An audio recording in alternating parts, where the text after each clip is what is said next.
chegou alguém.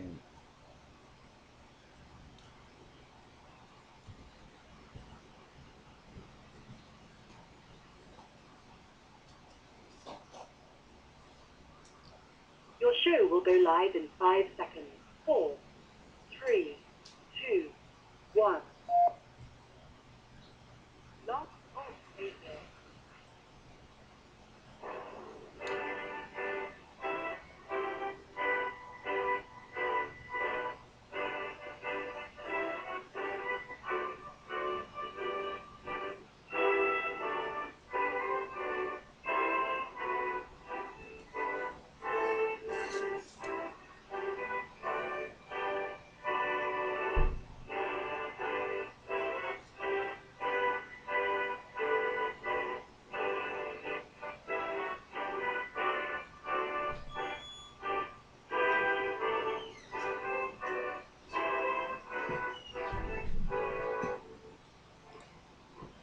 Boa noite, meus amigos. Estamos aqui de volta. Como sempre, começamos invocando a Santíssima Virgem Maria, o Santo Padre Pio de Pietrelcina, para que roguem a Deus que nenhuma injustiça se cometa neste programa. Eu peço desculpas a vocês por ter falhado o programa na semana passada, mas aqui nós estamos numa sobrecarga de trabalho, que ao mesmo tempo tem o debate do Guim, tem o curso de metafísica, tem os artigos de jornal, tem o programa, é um negócio assim que já ultrapassou a minha capacidade, né?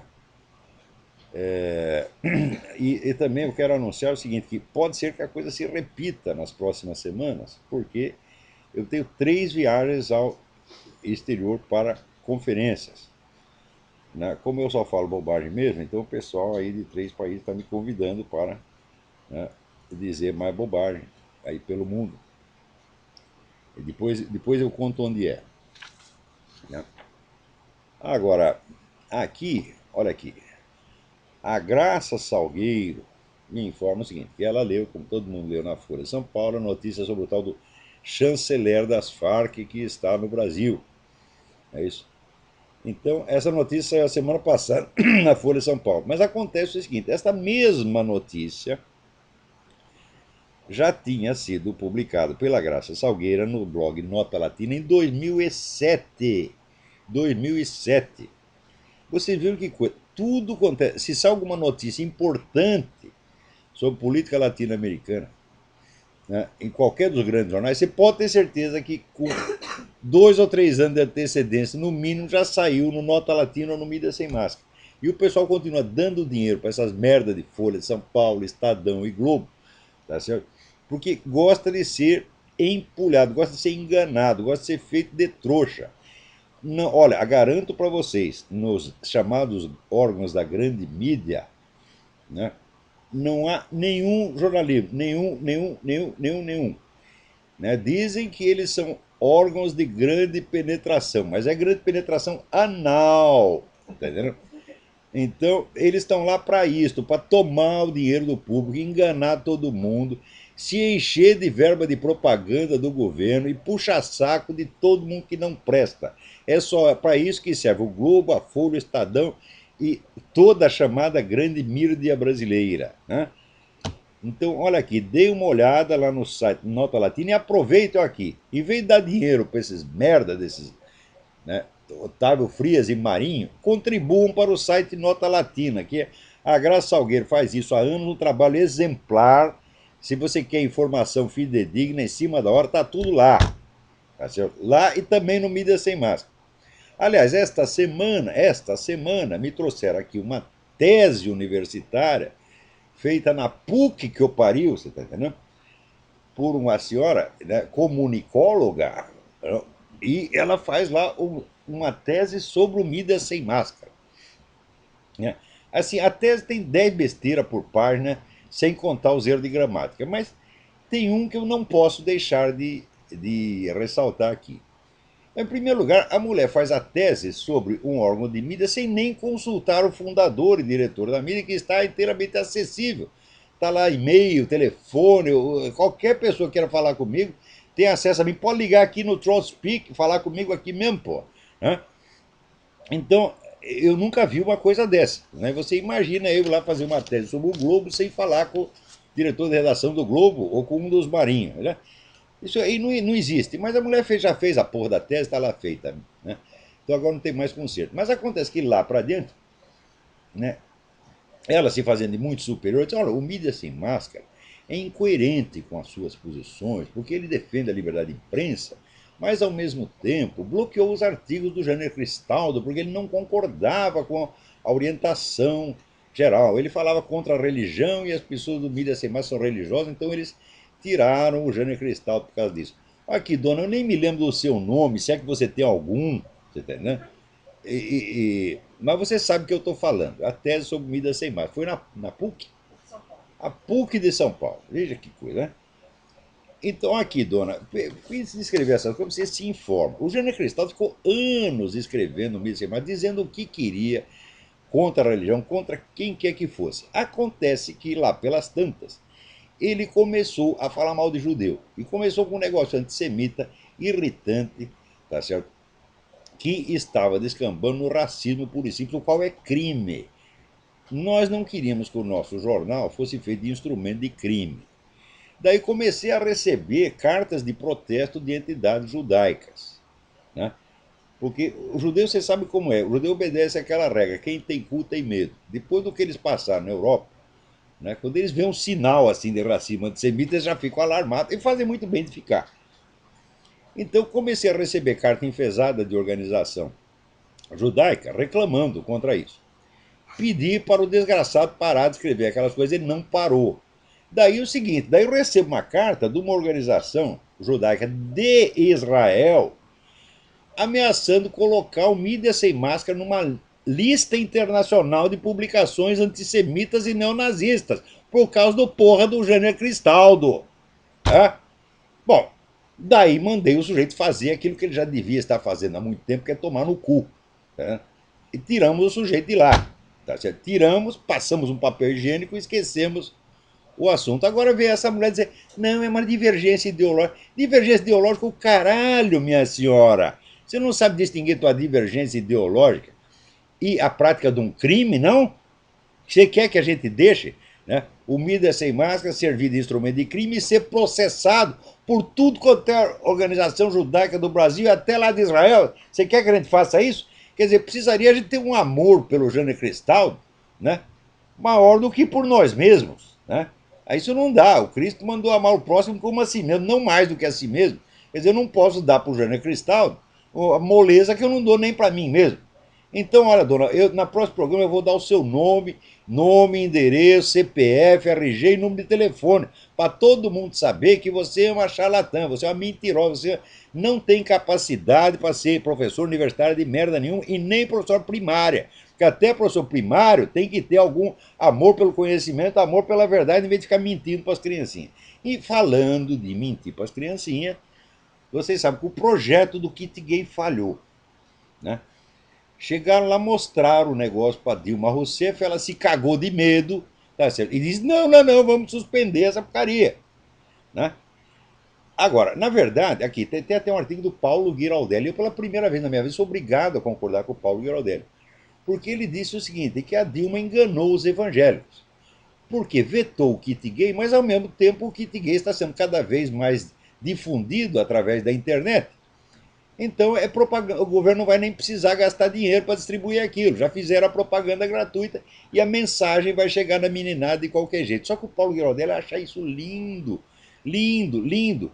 Quando, na verdade, é o seguinte, isso mostra que no Brasil o processo legislativo já está superado. Já se adotou aquele sistema de legislar através de decreto administrativo, portaria ministerial, sentença judicial, etc, etc, tornando o Congresso perfeitamente inútil. E esses deputados e senadores, eles aceitam isso, batem continência e dizem sim senhor, sim senhora.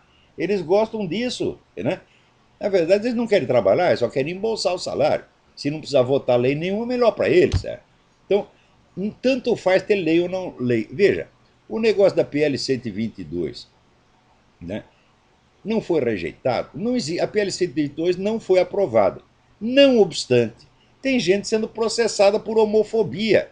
E como é que você pode ser processado por uma lei inexistente? Eles não precisam da lei, meu Deus. Eu já te expliquei isso 1000 vezes. Uma das táticas fundamentais desses grupos, dessas ONGs e movimentos revolucionários, etc., é a seguinte: quando você tem uma reivindicação, você age como se ela já estivesse atendida. Você quer uma lei, você age como se a lei já existisse. Então estão processando os caras por uma lei futura. Um sujeito fez um comentário lá na Jovem Pan, parece a respeito de uma drag queen. Então apareceu uma ONG e disse: ah, isso é crime de homofobia, já está processando o cara. Daí a própria drag queen, né, informou aí pelo Orkut ou pelo Facebook, sei lá: eu não sabia de porra nenhuma, acho esse processo muito esquisito. É claro, né? Quer dizer, a própria pessoa que teoricamente teria sido vítima da ofensa não se sentiu ofendida de maneira alguma, né? Mas sempre tem esses zelotes, né, da honra alheia que querem botar todo mundo na cadeia com uma lei inexistente. Então o Paulo Guilherme tem razão, não precisa o kit gay, porra. Né? Então a verdade é a seguinte: o nosso ministro da Educação ele ficou frustradíssimo porque foi suspenso o kit gay. Né? Ele está lá atormentado, de noite ele fica chorando, coitado, né? Pensando na infância brasileira, privada da oportunidade dessas informações essenciais para o seu desenvolvimento psicoanal. Né? O ministro fica lá chorando: o que será da infância brasileira que não aprenderá a dar o cu nessa geração? Estão todos perdidos. Né? Então, nós, considerando isso, e também levando em conta um outro acontecimento, nós já tomamos uma providência aqui que eu vou explicar para vocês daqui a pouco. Acontece que na mesma semana, né, me chegou a informação atrasada, é verdade, de que num programa aí de televisão ou no YouTube, a Preta Gil enfiou um cartão de crédito no cu, minha gente. Um cartão de crédito no cu, diante de todo mundo. Daí nós já ficamos consternados, porque nós tínhamos comentado aqui o problema da carência, né, da Preta Gil. Mas olha, peraí, cartão de crédito também já é demais. Né? Diante desse descalabro, o nosso colaborador, o misterioso Soreduí, fez um comentário sapientíssimo. Disse ele: mas o que custa ir na feira comprar uma berinjela? Né? Precisa apelar para um cartão de crédito, porra? Isso aí já é demais. Daí nós, tendo em vista essa dupla corrente de acontecimentos, por um lado o seu ministro lá chorando porque a garotada não vai aprender a dar o cu, por outro lado a Preta Gil enfiando um cartão de crédito, nós, com a nossa criatividade industrial e pedagógica ilimitada, sempre a serviço das boas causas, nós vamos estar lançando no mercado, né? Não é que vamos lançar, nós vamos estar lançando.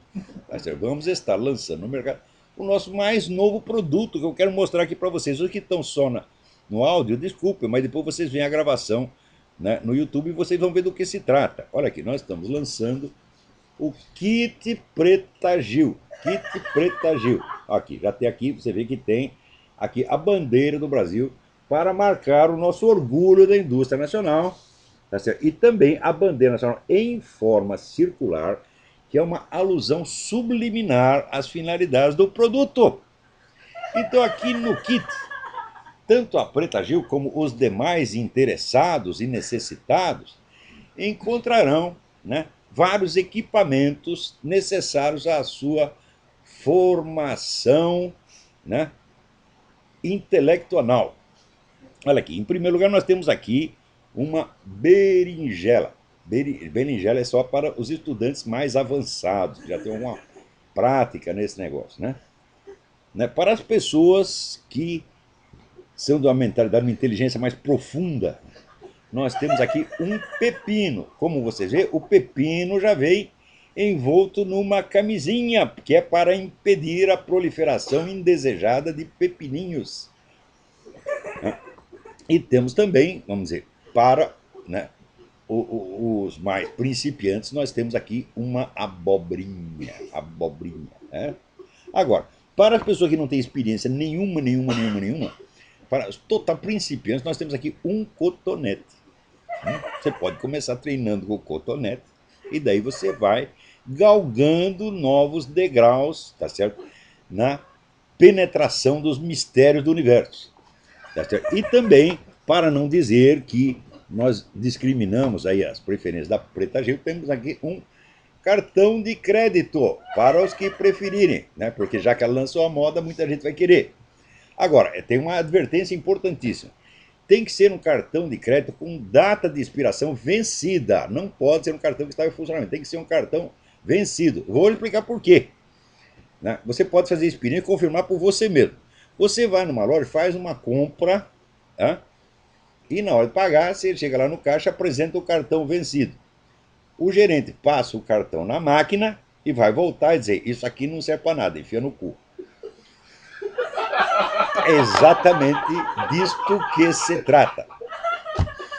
Então temos aqui, olha aqui, senhor ministro, não chore, não fique desconsolado. Você, se o kit gay falhou, você pode, né, apelar aqui ao nosso kit Preta Gil, que nós forneceremos ao Ministério mediante uma comissão, ou melhor, uma comissão, tá certo?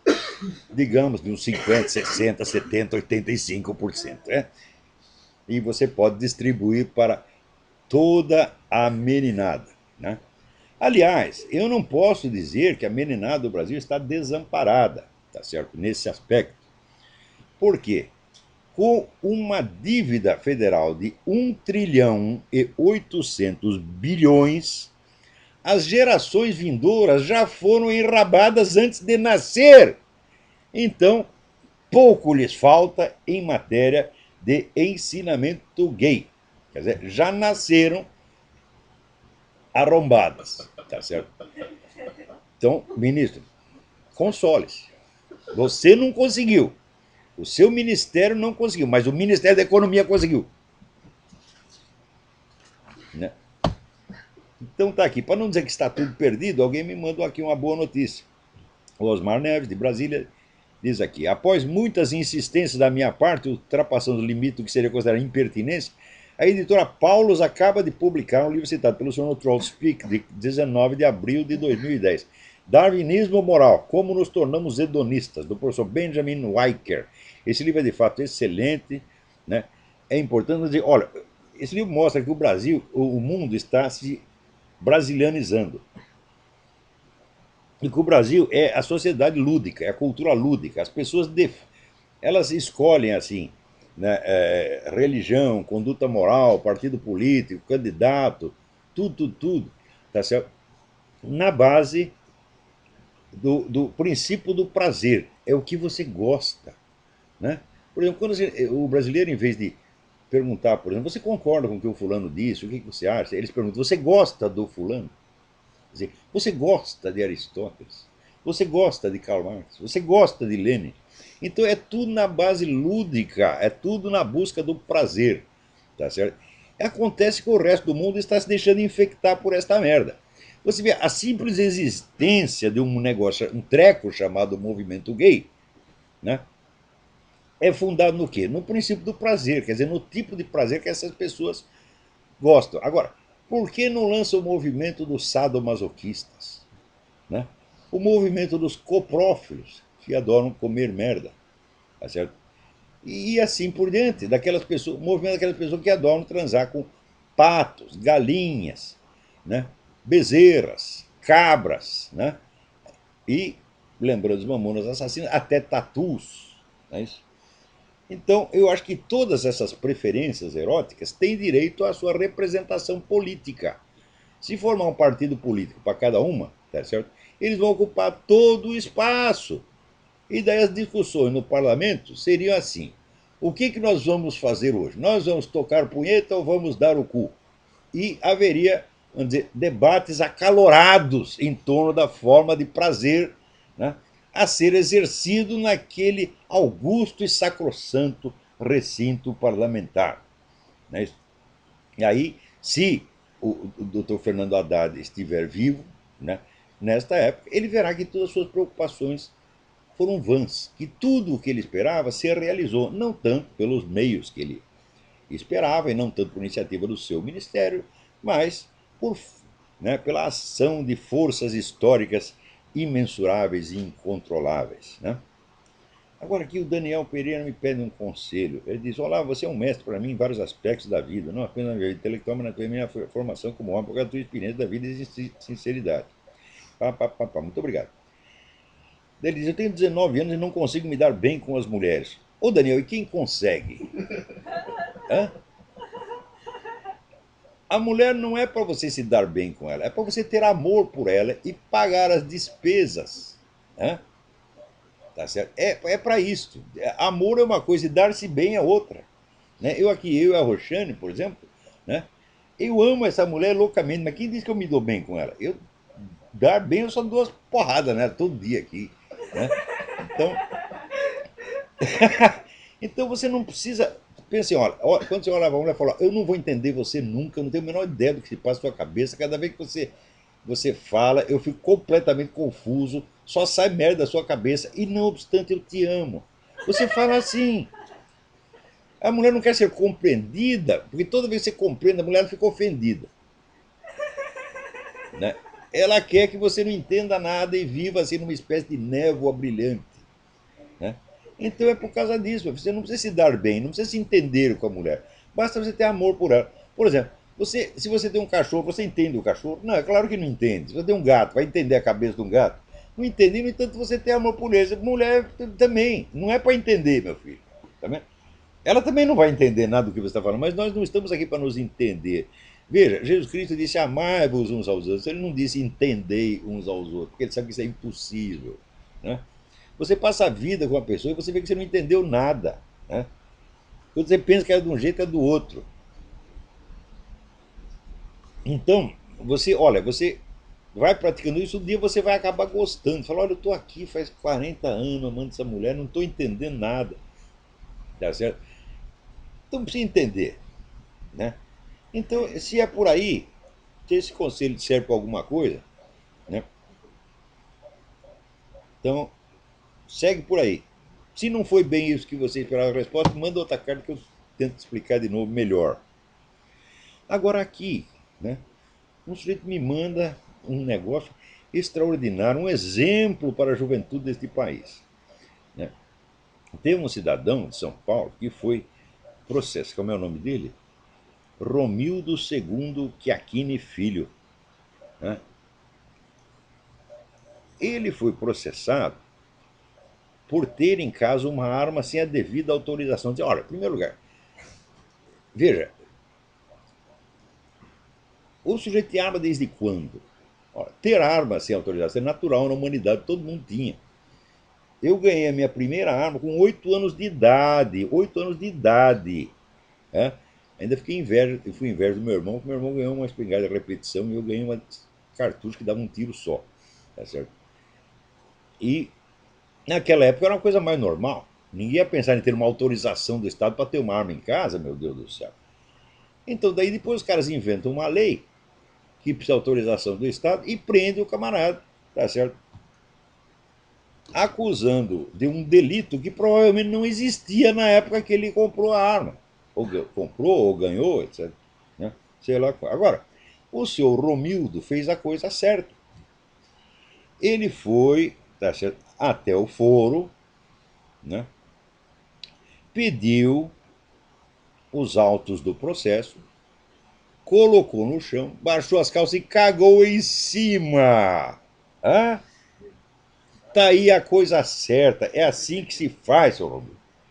Porque quando vem o Estado, esses funcionários do Estado, esses burocratas de merda, tá certo? Com uma lei iníqua, uma sentença iníqua para perseguir um pai de família que tem uma arma na sua casa para defender a família, tem que fazer cagar em cima. É uma pena que cagou apenas em cima do processo e não em cima do juiz. Eu me lembro uma vez, um ministério, era um país qualquer do Oriente. Tinha lá um governo um corrupto, né? E os deputados fizeram tudo para tirar o governo, não conseguia. Daí um deputado tem uma ideia brilhante, ele encheu um balde de merda. E quando o primeiro-ministro estava falando no parlamento, ele foi lá e derrubou a merda no primeiro-ministro.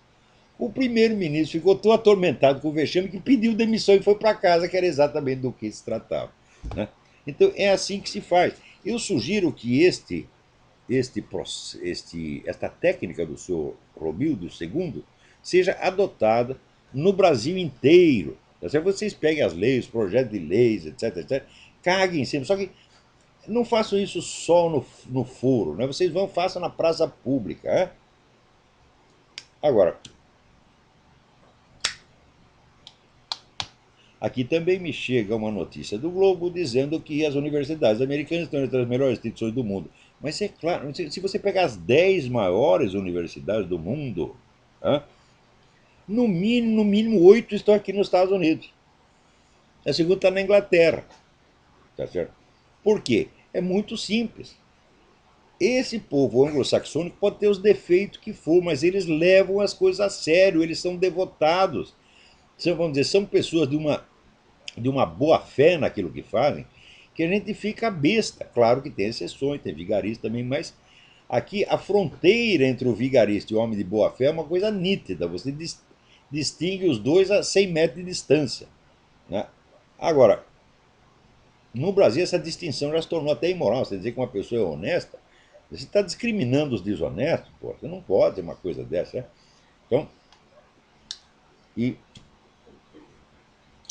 agora, matérias desse teor sobre a destruição do ensino universitário no Brasil já saíram aos montões, mas ninguém acerta o dedo na ferida.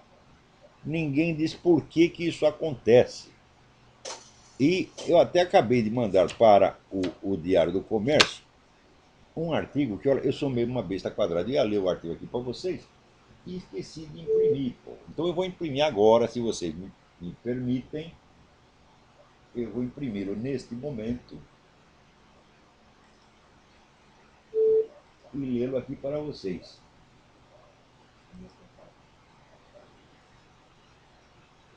Então, peraí, enquanto a gente continua aqui, eu vou imprimindo o negócio. Pronto, está imprimindo. Daqui a pouco eu leio para vocês. Enquanto isso, diz que o grupo homossexual ABGLT, né, está lançando um movimento queimando a homofobia. Tragam a sua Bíblia Sagrada, entre aspas. Então vão marcar um evento e vão queimar Bíblias. Né? Agora, enquanto isso, vem esse nosso ministro da Educação, né, aquele homem que fala, em vez de cabeçalho, ele fala cabeçário. Cabeçário, meu filho, não é ignorância dele, é uma alusão, né, subliminar ao nosso kit cake. Cabeçário é aquela parte que entra primeiro, tá certo?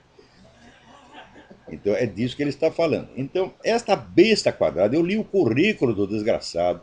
Tudo que ele estudou na vida foi comunismo. É um negócio de louco, ele só pensa em comunismo, só lê livro de comunismo. E com isso vira educador e ministro da educação. Ora, porra! Vamos fazer um teste de português, seu Fernando Haddad? Você senta aqui e eu sento ali e nós vamos fazer uma redação. Minhas férias, ou meu cachorro, tá certo? E vamos ver se você consegue chegar na terceira linha sem cometer 3 erros de português. Vamos ver. Eu duvido e faço pouco. Tu é um analfabeto, tu é um charlatão, tu é um vigarista. Tu não pode ser ministro da educação, tu não pode ser professor de coisa nenhuma. Tá certo? Tu tem que trabalhar de frentista num posto de gasolina. É? E cuidado para não botar gasolina no radiador do carro, pô. Então, aqui. Daí vem o ministro e diz: olha, Hitler e Stalin, ambos, né, fuzilavam seus opositores, mas Stalin pelo menos lia os livros antes de criticá-los. E agora nós estamos entrando num negócio fascista, que é de criticar os livros sem lê-los. Você acha que esse pessoal do ABGLT leu a Bíblia? Ora, porra, você está brincando? Hã? E você não leu nada além de comunismo e não gosta do resto. Por exemplo, eu ainda lembro o negócio do famoso dicionário crítico do pensamento de direita, em que tinha 106 professores universitários, subsidiados pelo governo e mais por patrocinador particulares para estudar o caso do pensamento de direita, e fizeram um dicionário inteiro, onde todos os pensadores de direita importantes estavam ausentes, quer dizer, eles não conhecem absolutamente. Então, aquilo, para mim, é um caso de desperdício de dinheiro público criminoso. E 106 professores universitários de alto prestígio são uma amostragem suficiente do que se passa dentro dessas instituições. Né? Que as escolas no futuro brasileiro já não chamarão escola, chamar-se-ão puteiros mirins. Então nós teremos lá Puteiro Municipal Mirim Fernando Haddad, tá certo? Ou Casa de Tolerância Infantil Zé Bundão. E assim por diante. É assim que vai ser. Isso é o futuro da nossa educação. Né? Então aqui eu vou ler para vocês o negócio que eu acabei de mandar para o Diário do Comércio. Chama-se Uma Geração de Predadores. Desde que me distanciei do Brasil, tenho visto a inteligência dos meus compatriotas cair para níveis que às vezes ameaçam raiar o sub-humano. Não posso medi-la pela produção literária, que veio rareando até tornar-se praticamente inexistente num país que já teve alguns dos melhores escritores do mundo. Meço-a pelas teses universitárias que me chegam, cada vez mais repletas de solecismos e contrassensos grotescos, pelos comentários de jornal, pelos pronunciamentos das chamadas autoridades e, de modo geral, pelas discussões públicas.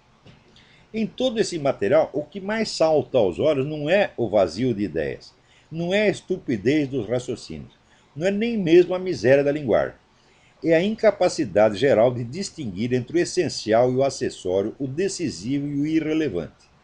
Não há problema, não há tema, não há assunto que, uma vez trazido ao palco ou picadeiro, não seja infindavelmente roído pelas beiradas, como se não tivesse um centro, um significado, um sentido em torno do qual articular uma discussão coerente. Cada um que abre a boca quer externar apenas algum sentimento subjetivo, deslocado e extemporâneo, exibir bom mocismo, angariar simpatias ou votos, como se tratasse de uma rodada de apresentações pessoais de um grupo de psicoterapia, e não de uma conversa sensata sobre, digamos, alguma coisa. A coisa, o objeto, o fato, o tema, este coitado fica esquecido num canto como se não existisse e depois de algum tempo cessa mesmo de existir. A impressão que me sobra é de que toda a população legente e escrevente está sofrendo de síndrome de déficit de atenção.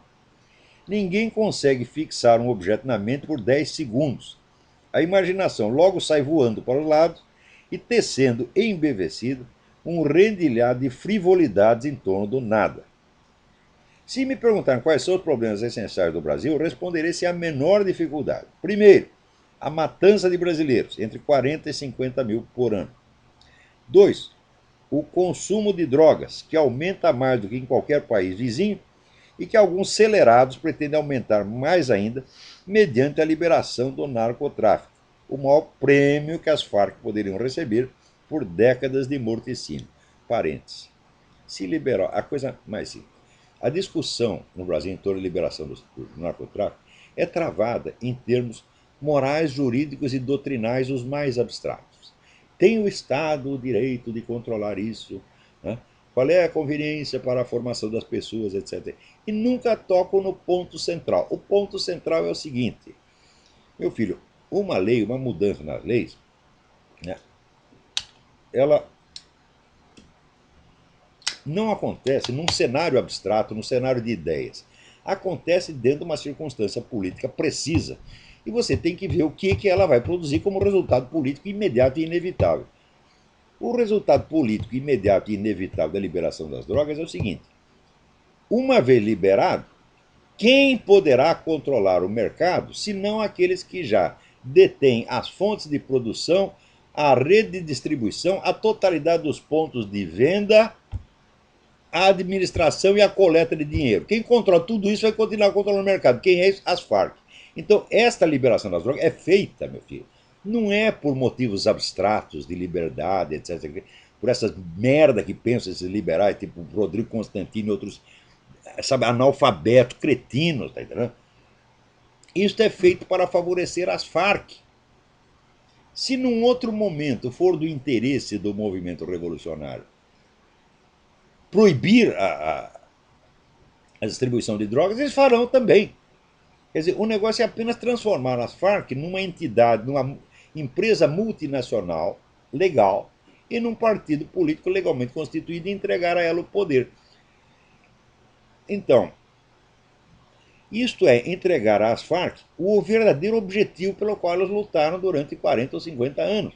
Porque nenhuma guerrilha se faz para alcançar diretamente a vitória militar. Guerrilha é um instrumento auxiliar da luta política. O objetivo da guerrilha é sempre político. Então, a hora que atingiu o objetivo político, não precisa nem mais guerrilha. Tá certo? Então, esta gente, aí, seu Fernando Henrique Cardoso, olha para quem tu tá trabalhando, seu filho de uma puta. Será que você não sabe do que eu tô falando? Será que você não sabe que só a Farc vai ganhar com isso? E você fica com essa conversa, né, genérica, abstrata de direitos. Ora, o que é isso, porra? Não tem vergonha na sua cara? Aí vamos lá. Terceiro problema: absoluta ausência de educação num país cujos estudantes tiram sempre os últimos lugares nos testes internacionais, concorrendo com crianças de nações bem mais pobres. Num país, aliás, onde se aceita como ministro da Educação um sujeito que não aprendeu a soletrar a palavra cabeçalho porque jamais teve cabeça. E onde se entende que a maior urgência do sistema escolar é ensinar às crianças as delícias da sodomia. Sem dúvida, uma solução prática para estudantes e professores, já que o exercício dessa atividade não requer conhecimento de português, de matemática ou de coisa nenhuma, exceto a localização aproximada das partes anatômicas envolvidas. Nem precisa saber dele, porque pode apalpar na hora que você descobre. Né? Isso é tudo o que se requer para a prática desta atividade pedagógica. É por isso que eles querem adotar. Né? Facilita o trabalho para professores e estudantes. Né? 4. A falta cada vez maior de mão de obra qualificada de nível superior que tem de ser trazida de fora, porque das universidades não vem ninguém alfabetizado. 5. A dívida monstruosa acumulada por um governo criminoso que não se vexa de estrangular as gerações vindouras para conquistar os votos da presente e que ainda é festejado por isso como salvador da economia nacional. 6.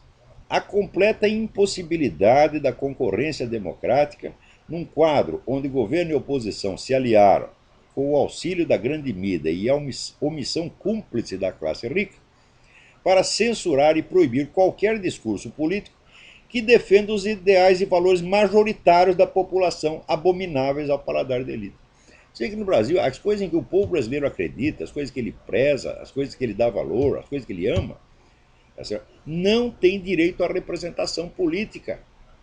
Todos os partidos políticos só podem representar aquele reduzido círculo de alternativas que é mesmo da elite revolucionária mundial. 7. A debilitação alarmante da soberania nacional, já condenada à morte pela burocracia internacional em ascensão e pelo cerco continental do Foro de São Paulo. O Foro de São Paulo é aquela entidade que até ontem nem mesmo existia. Não é? 8.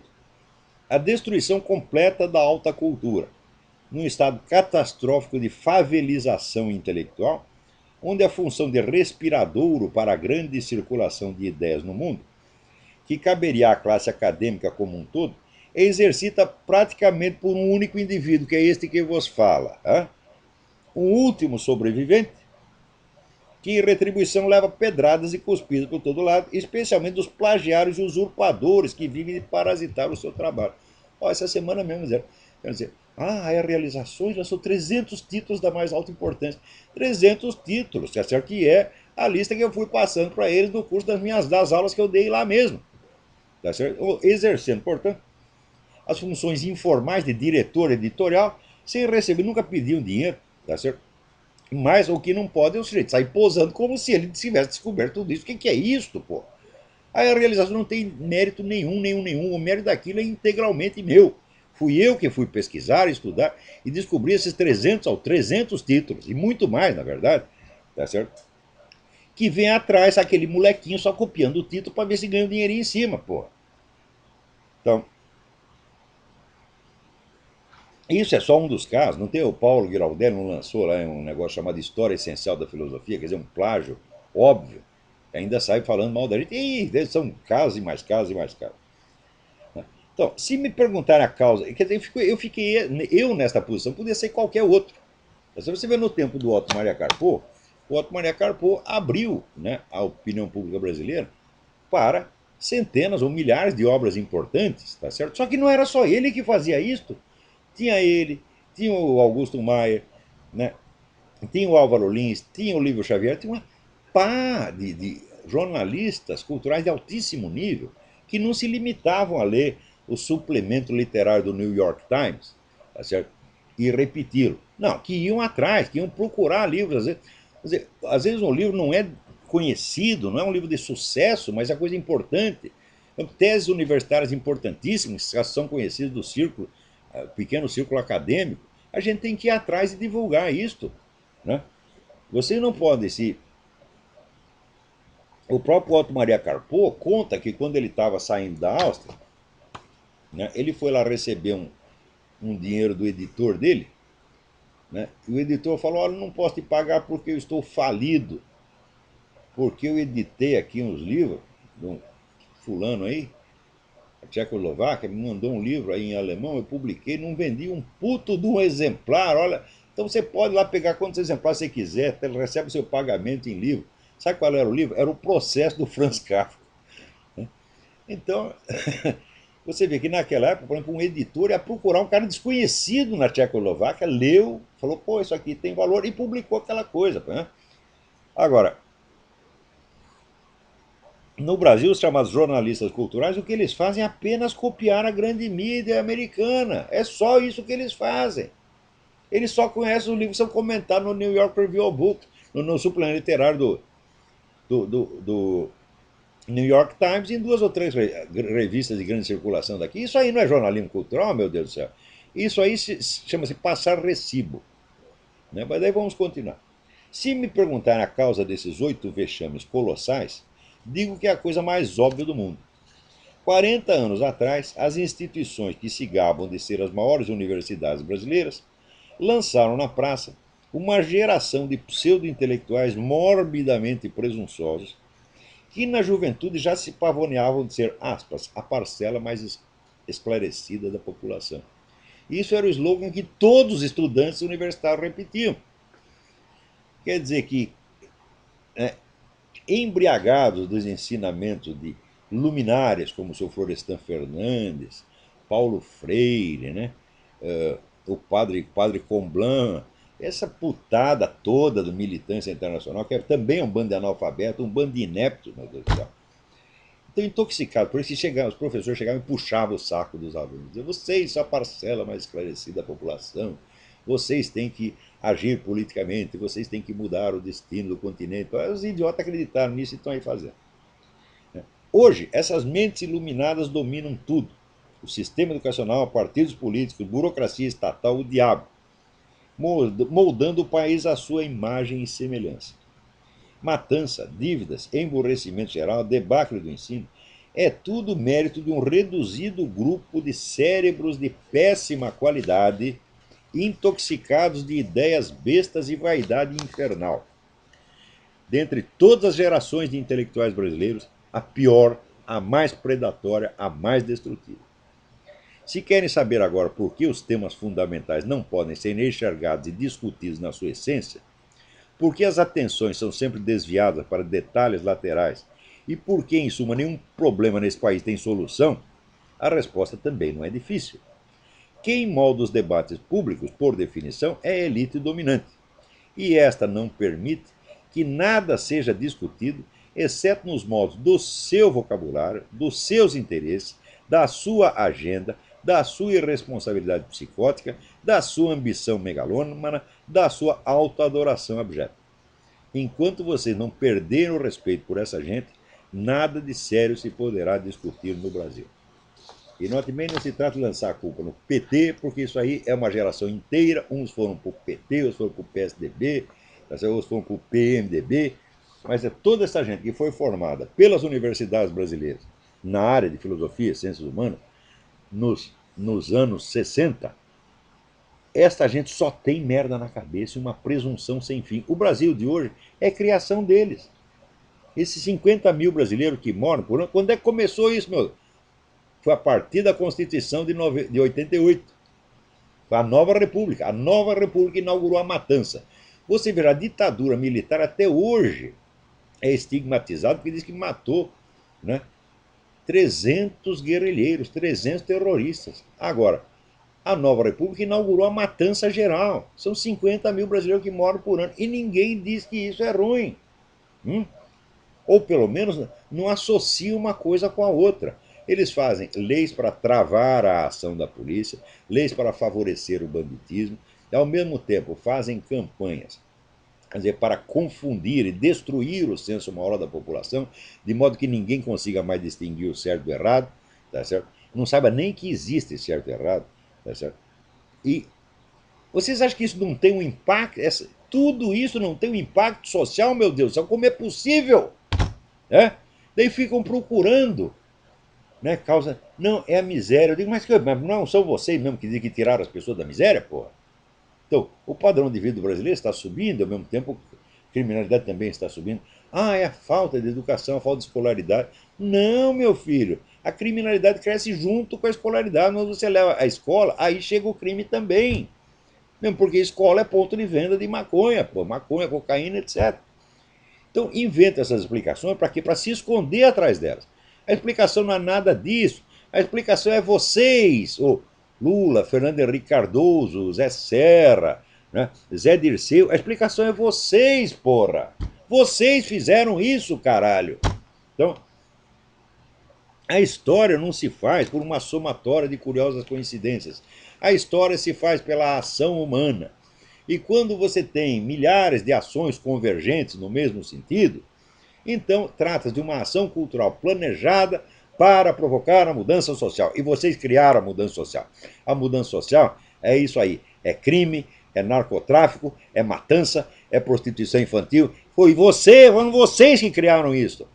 É absurdo você não entender. Olha, por exemplo, se você quer explicar como foi possível a Segunda Guerra Mundial, como é que você vai fazer isso sem você estudar a história de todos os intelectuais, né, que foram colocando aquelas ideias na cabeça dos alemães desde 100 anos antes, às vezes sem prever o que ia acontecer, tá certo? Então, do mesmo modo, como aconteceu a Revolução Russa, o Gulag, aquele morticínio todo, começa com os intelectuais, meu Deus do céu. Tudo o que vira ação social e política começa dentro da esfera da cultura. Então é lá que você tem que procurar, são esses os verdadeiros agentes da história. São as pessoas que antecipam os movimentos históricos, às vezes num círculo reduzido, que depois vai se ampliando, ampliando até chegar no poder. E esta gente, a história desta geração maldita, que saiu da USP e da PUC nos anos 60, é de uma nitidez impressionante. A ligação de causa e efeito é óbvia. Agora, no Brasil não tem mais historiador. Historiador está aí só para repetir propaganda petista, essas bobagens. Então, né, parece aquele verso do Antônio Machado sobre a Espanha, né? Que, como é? Pobre escuálida e beuda nos la pusieron para que não acertara la mano com la herida. Quer dizer, embebedaram a Espanha para que ela não acertasse o dedo na ferida. A mesma coisa está acontecendo no Brasil agora. Tem alguém na linha? Alô, quem é? Alô? Sim, Olá, tudo bom? tudo bem? É o Anderson. Ander, É, Anderson. Anderson, tudo bem? Olá, vim mudar um pouco. Alô? Vim mudar um pouco. Fale mais alto. Fale mais alto, grite, a sua voz está muito baixinha. Tá melhor? Melhorou. Ah, tá bom. Eu tomei conhecimento através da leitura do livro do padre João de Mar, dos episódios de Fátima, né? Que aconteceu em 1917. Sim. E estou muito impressionado com aquele negócio lá, né? Li as coisas também, mas li o livro do padre, a verdadeira história de Fátima. Estou muito impressionado com aquilo. Estou pensando nisso há um mês, mais ou menos. Eu queria saber, quando você tomou conhecimento desses eventos, qual foi o impacto disso na sua filosofia, Tremendo, tremendo, foi um negócio tremendo. Porque no início a gente fica meio cético, não sabe se a coisa. Depois você começa a ler e se documentar e vê assim, ó, não tem a menor sombra de dúvida de que aqueles fatos aconteceram diante de 70 mil pessoas, e de que as profecias que foram anunciadas na época se cumpriram milimetricamente e estão se cumprindo ainda. Estou falando, não tem como negar. Então, obviamente, esse é o acontecimento mais importante da história humana desde o advento do nosso Senhor Jesus Cristo. Só não enxerga isso quem é burro. Então, pega lá o livro do Padre Kramer, a Batalha Final do Diabo, que aliás tem, parece que tem até na internet, você pode ter gratuitamente, tem em português, e você vai ver a importância imensurável desse negócio de Fátima. Fátima nos deu todos os critérios para você entender, pegar a unidade de tudo que se passou no século XX, a unidade da história do século XX e da nossa história atual, já está dada compactamente no acontecimento de Fátima. olá, tudo bom? Leia o livro do Padre Kramer. A Batalha Final do Diabo. Ou A Última Batalha do Diabo, não sei. The Devil's Last Battle. É?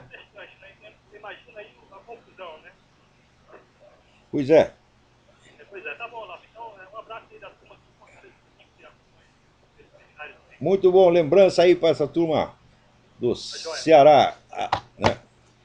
Adoro o Ceará. O Ceará teve sempre uma atuação muito bonita na história nacional. Né? Então, agora não sei se tem mais, porque no Brasil tudo estragou. Estragaram até o Rio Grande do Sul, estragaram, né? Estragaram São Paulo, por que não vai estragar o Ceará também? Agora, aqui nos Estados Unidos teve essa semana um sujeito chamado Doug Vogt, que é um técnico em computação gráfica. Ele examinou a certidão de nascimento que a Casa Branca divulgou como sendo certidão de nascimento do Obama e ajuntou provas técnicas de que aquilo é uma fraude, aquilo foi montado por Photoshop. E ele próprio iniciou uma queixa-crime junto ao FBI. Né? Essa é a coisa certa, porque desde o início, desde o tempo da candidatura, eu digo isso, para que você discutir politicamente com um sujeito que é um criminoso e que pode ser jogado fora da concorrência pela simples investigação dos seus atos criminosos? Que antes do negócio da certidão de nascimento já tinha aparecido que ele falsificou o Social Security. Isso chama-se fraude previdenciária, que é crime federal. Ele falsificou o alistamento militar. Aqui chama, até esqueci como é que chama. Não é bem um alistamento militar.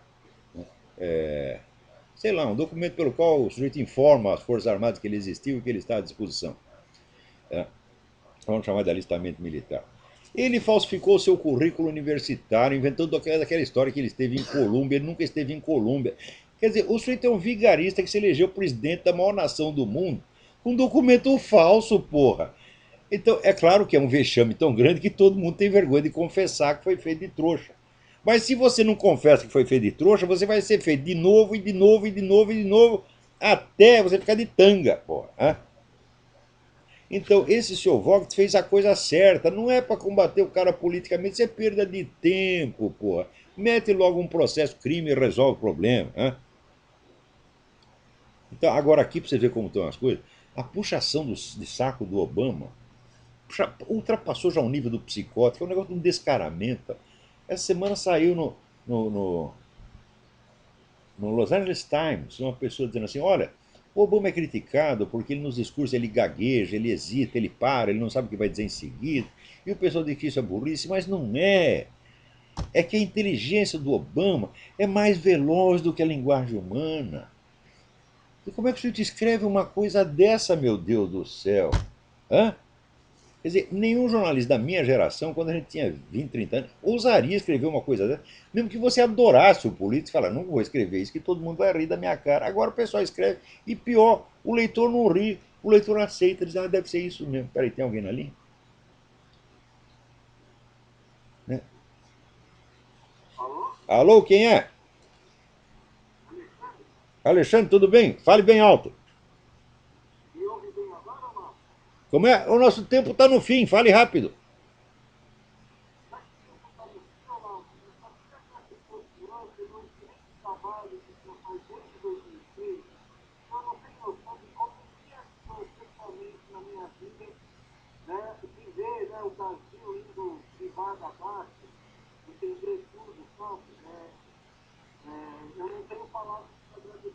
Muito obrigado, muito obrigado.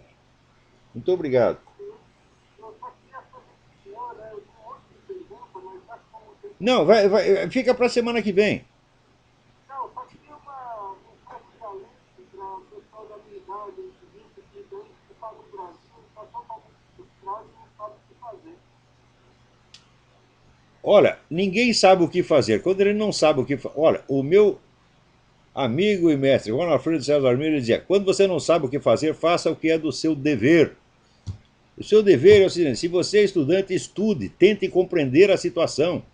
Nós não temos que ter soluções mágicas. Nenhum de nós tem as soluções mágicas, mas se nós usarmos a cabeça e nos dedicarmos com sinceridade a tentar entender o que se passa, ao longo do tempo as coisas vão melhorar. Mas foi justamente o que aquela geração maldita não fez. Eles não estudaram nada. Eles já vieram com a solução pronta, achando que eles eram os salvadores da pátria. Ninguém é salvador da pátria, nós precisamos da colaboração de todo mundo.